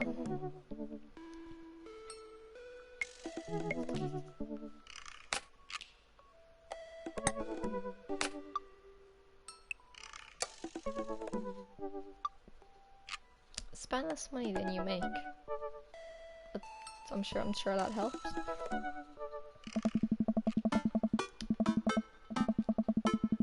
I really want to get some good quality time in with Craig. The last time we hung out, he was so busy with the kids and fending off flirty moms that I feel like we barely talked. Ever since the first time we hung out, I've been trying to get up a little early for runs. I don't think I'm going to be as embarrassing as last time. Maybe I'll even be able to catch up with him now. I type out a message to him on Dadbook. Hey man, been training on my run game recently. Ready for a round 2? Craig responds almost immediately. I like that. Dude, of course. Emojis. I don't know why he didn't just send an emoji rather than type it out. Another message pops up into my inbox from Craig. I type back. Let's meet up early tomorrow morning for my favorite morning activity. Brunch. Brunch? What's that? You run, and then you get brunch. Oh, right.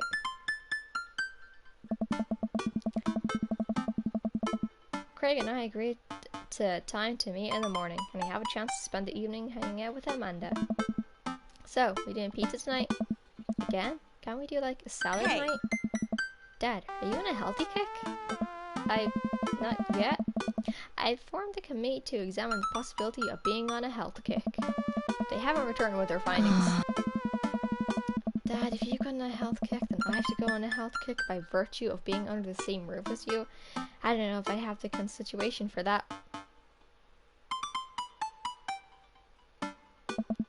The committee isn't back with its findings yet. This is a multi-year assessment on several bureaucratic levels.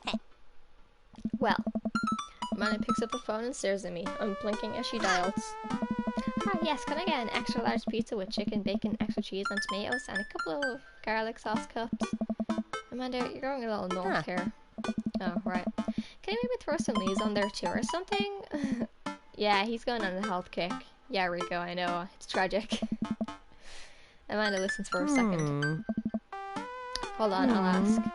Dad, is oregano a salad? Yeah, Rico, sprinkle some of that on there. Yep, cash is fine. Say hi to the wife and kids for me. Amanda hangs up. Rico says hey.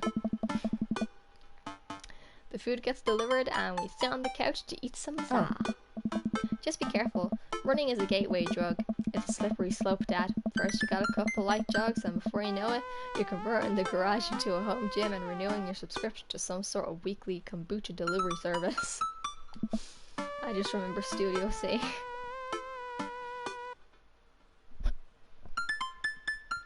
Question. Shoot. What's kombucha? Okay, so you aren't too far gone yet. I'm just giving you a hard time, Pops. I'm really happy you're running more and caring about your health. I want to keep you around for as long as possible.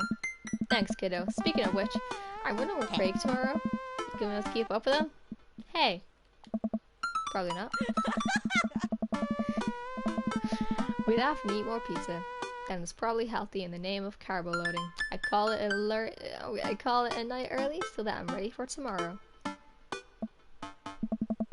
When I first started running in the mornings, it was pretty hellish. Now that I'm a few sessions in, it admittedly has become a little bit easier, despite it always ending in me dry heaving over a trash can. Renee? Stop eyeing my gerbils. Excuse me.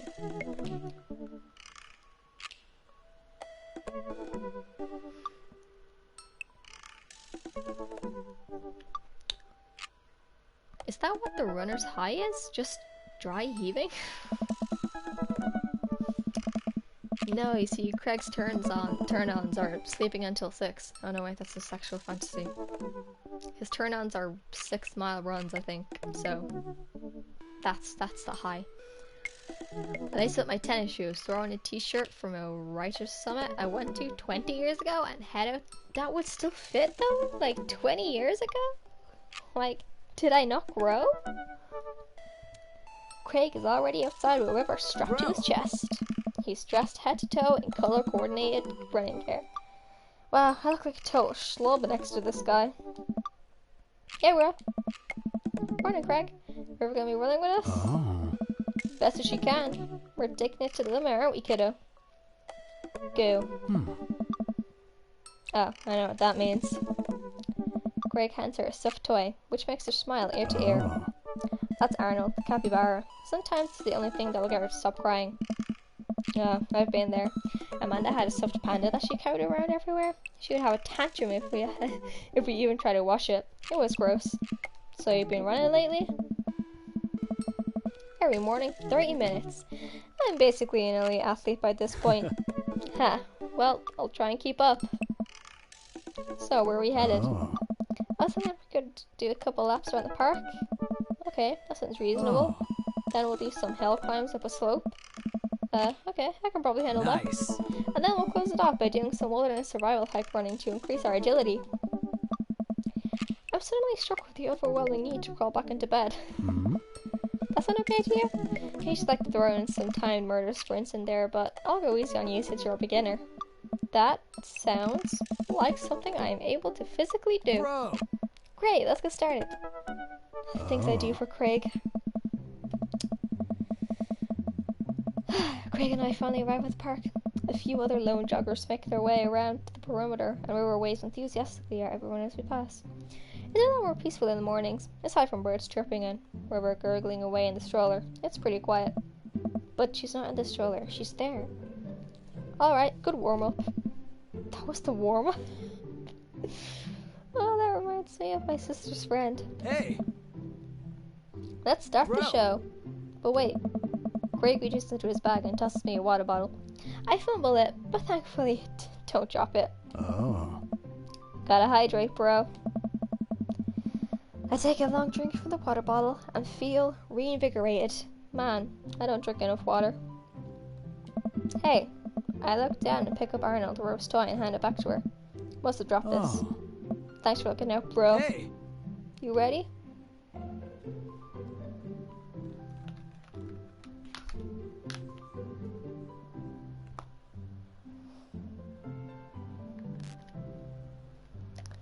Okay. Yeah, sure. We finally finish our however many teenth lap around the park. I'm breathing heavily, but I can't believe I actually didn't lose Craig. He's even breathing heavily too, which makes me feel a little bit better. I looked down at my shirt. I noticed I'm drenched in sweat. Almost looks like a funny face. That's one. Hey! What? I'm just kidding. Good hustle out there. I'm really impressed. You're way better than the last time I launched you off a treadmill. Yeah, man, you really pushed me to my limit. Just now, I can't believe I held on. Sometimes you just need someone there with you to push you to do your own absolute best. I'm glad I could be that guy, bro. I like the bro. Who's ready for hill climbs? Blap. Oh. There's my little cheerleader. Ken, are you ready? You bet. Craig takes me a separate portion of the park where there's a steep hill that seems to go up forever. I strain my eyes to see some other joggers at the top. So what do we do now?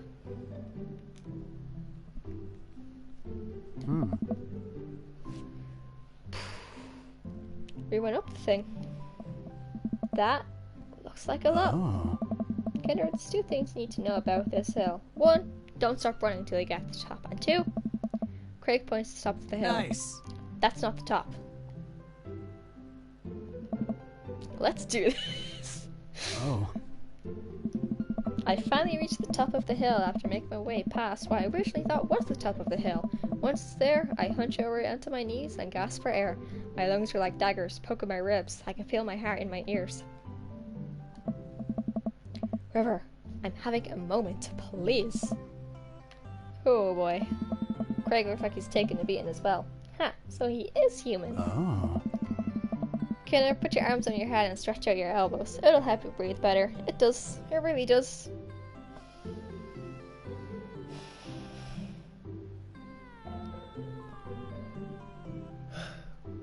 It also makes you want to yawn.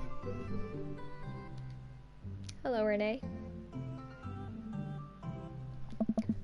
I do as Craig says. It feels a little bit better, but I'm still lagging. Well, it doesn't get rid of pain, it just helps you breathe better. Oh. And here, Craig tosses me the water bottle again. I hydrate like my life depends on it. Thanks, dude. Bro! Bro. Phenomenal work.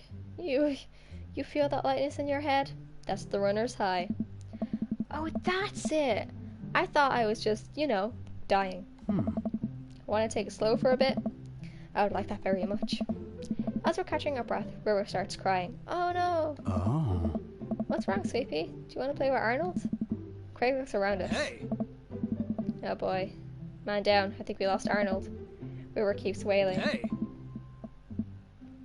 I've abandoned my child's toy. We gotta find him, dude. It should be simple, right? We just gotta retrace our steps. I remember River last having it down at the bottom of the hill. Craig and I jogged down the path, searching high and low for the stuffed capybara, which Craig takes time to explain to me is a large rodent native to South America. And we get to the place where River might have dropped it, but it's still nowhere to be found. Looks like we've got a mystery in our hands. We have to get to the bottom of this. I suspect foul play. Looks like this is a prime case for world-renowned Detective Casey. Oh. Dude, it's time for a bro adventure. Sounds gay. A bro venture. Okay. Oh. We high five and decide to jog back to the park to see if we can find any leads. So it looks like there's a couple more places to check and some bros around here that we could interrogate. Sounds good. Wait, who's good cop and who's bad cop? I think about it for a second. Well, I think that with your stature and overall resilience, you would make an intimidating bad cop. But on the other hand, you do have an adorable baby strapped to your chest, so that softens the edges a bit. Oh. All valid points. I think you would make a great good cop, because of your congenial attitude and willingness to try new things. But then again, I've seen how you get when there are too many commercial breaks during the show, so you have the potential to be a scary bad cop. I don't want to have to watch me hell in 3 minutes segments with 5 minutes of commercials in between, and they're loud. The commercials are too loud. I just want to watch my shows in peace without people yelling at me to buy wiper fluid and stuff. Nice. Case in point. Let's play it moment by moment. Oh. Smart. So, Where to, Brotective?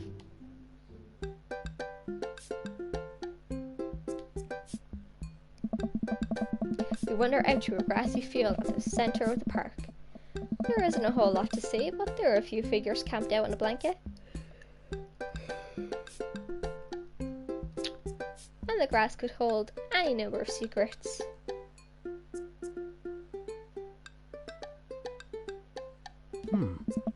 Wait, let me try this. It's always the culprit you least expect. I get eye to eye with River, who still looks like she's on the verge of tears. Hey! Hey, sweetie, believe me, nobody wants you to find your capybara more than me, but we need more clues, and I think somewhere in that baby brain of yours, you might have something that'll lead us to the perp. So what do you say, kiddo? I turn to Craig. We're getting nowhere with the witness. Look for clues. We carefully comb through the field of glass and flowers. I can't seem to find much besides a couple of ladybugs and a nickel. While I'm looking, Craig calls out to me from across the field. Kinder. I don't know. I don't know. I jog over. Craig is kneeling. Craig is kneeling in the grass, inspecting something. I approach, my heart in my throat. As I lean over Craig, I see it. This is Arnold's leg. I put my hand over River's eyes. No one should have to be subjected to this senseless violence. My God, who or what would do this? Man. I don't know, but now I think we might be dealing with something beyond our grasp. I can't look at this anymore. I turn around and wipe the image of the stone across the ground for all my mind. Oh. We're running out of time. We may already be too late. I love this. Bag and take it. Let's keep moving. We maneuver back to the field. Let's talk to Matt and his daughter. Cameron sees and spots us from across the way and waves. She's sitting down with her dad on a sunny green patch of grass. We jog over. Hey, Hey dudes. Hey bro.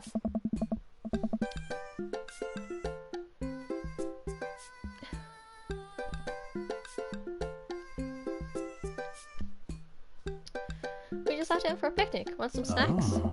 Got anything to increase my Skogan reserves? We have apple slices. Thank you very much, tiny bro, but it should be fine. You guys working out? Good day for it.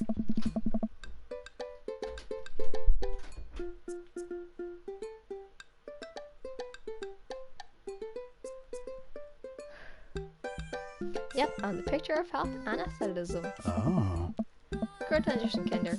Say, you haven't seen a stuffed capybara around here anywhere, have you? What's a capybara? It's a large rodent that's native to South America. Wait a second, how do you know what a capybara is? You wouldn't happen to have hands-on experience with one recently, would you? We learned about capybara in the 4th grade. I think it's more suspicious that you know what a capybara is. Hey. Oh my god. What if I took Arnold? What if I'm the culprit and just don't remember?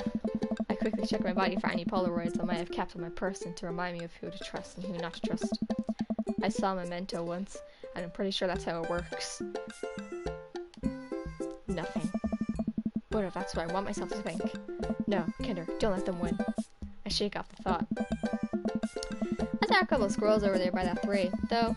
By that tree, though. I don't know if that helps, but if you want to see some cute squirrels, you should definitely check it out. I don't know. Thanks for the hot squirrel chip, Carmencita. Well, we better get moving. Gotta find that capybara before River here has a breakdown. Good luck. Let me get some apples for the road, though. Carmencita hooks me up with some road slices, and we're on our way. We maneuver back to the field.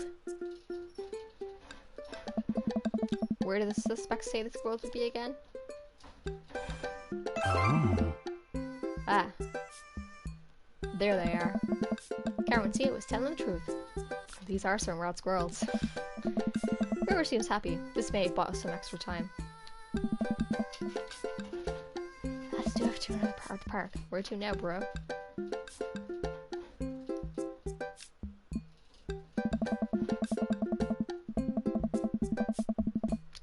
We make our way over to a small playground at the edge of the park.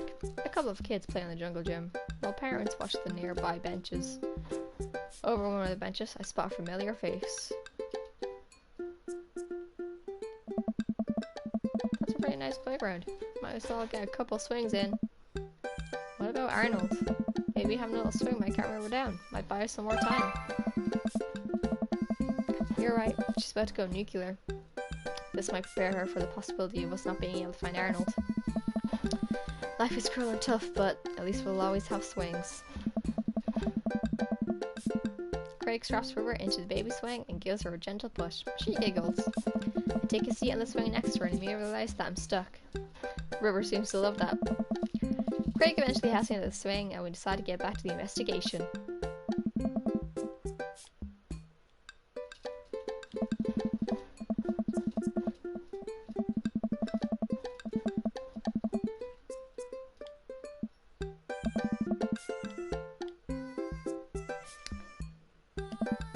Craig and I, two grown adults, walk into the playground and begin examining it meticulously for clues.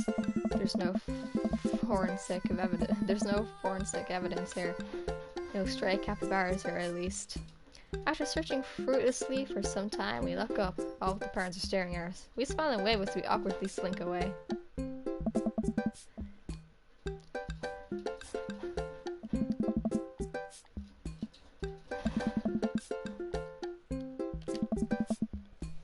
Let's see what Joseph's up to. Hey. We jog over to Joseph, who seems to be engrossed in his book. Joseph! Joseph nearly drops his book. Hey guys, didn't think I'd see you two out here. Kinder, are you exercising? Sure am, you know me. I just love to run and be healthy. That's kind of my whole thing. What are you reading? Oh, just a book about knots and rope tying. Kinky? Oh. For boats. Boat ropes. Right. Say, you didn't happen to see a stuffed capybara around here? What's a capybara? It's a large rodent that's native to South America. Just thinks for a second.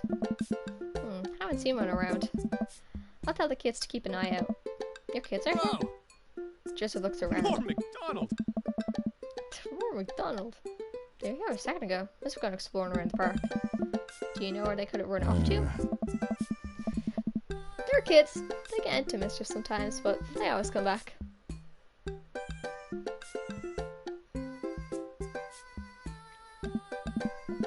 Thanks, Joseph. Will you get back to your rope book? Boat ropes.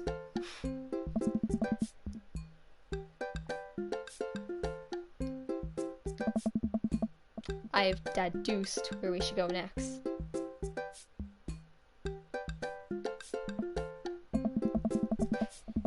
We make our way to the outskirts of the park. There are a couple of benches by the dense tree line. Looks like Robert's here all by himself. This also seems like the perfect place to look for clues. Maybe Robert saw something. We walk over to Robert's bench. Hey, Rob. Don't call me that. Okay, hi, Robert. Don't call me that either. Okay. Hey, buddy. What are you up to? Thinking. This is my thinking bench. I have to get a solid 2 to 3 hours of brooding in per day, filling quotas. Have you by any chance seen a small stuffed capybara around? A capybara is a large rodent native to South America, I know. So have you seen one? A stuffed one, not a real one. That would be weird. Come on, Robert. The sooner you tell us what you know, the sooner we can let you get back to brooding. I don't know. Bad cup time, Robert. If you don't help us, I'm gonna put you in a headlock. Is that a threat or a promise? Oh, Robert! Whoa, slow down. Robert, you. Back off.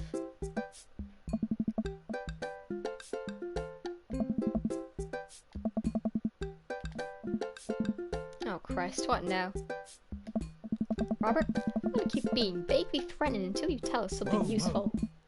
I told you I haven't seen a capybara. What's with you guys' damage? Damn again.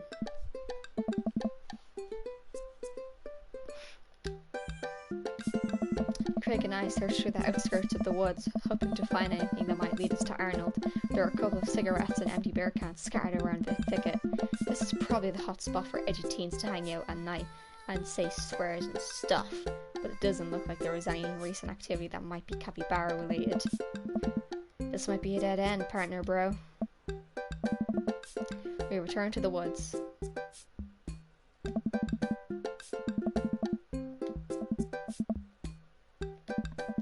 Come on, Robert. Oh. I don't know. Hey. Okay. River's screeching is louder than ever. I'm exhausted. Craig is exhausted. Oh, buddy. I got a rain check on brunch. I need to get River home and calm her down. Alright. Good luck, bro. Thanks, bro. What? I head back to the cul-de-sac alone and head inside. God, I'm ready for a shower, a gallon of water, and a nap. I bet Amanda's still asleep. Ah.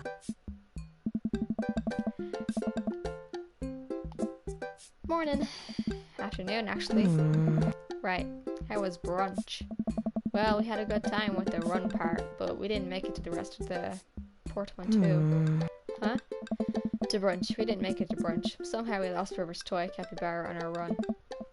A capybara is, Dad. Don't patronize me about giant rodents, I know.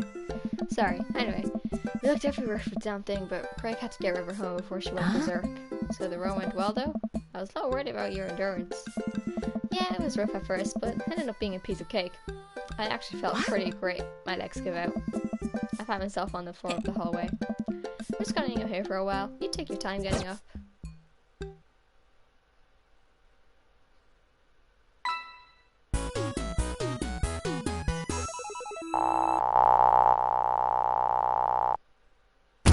Good form out there.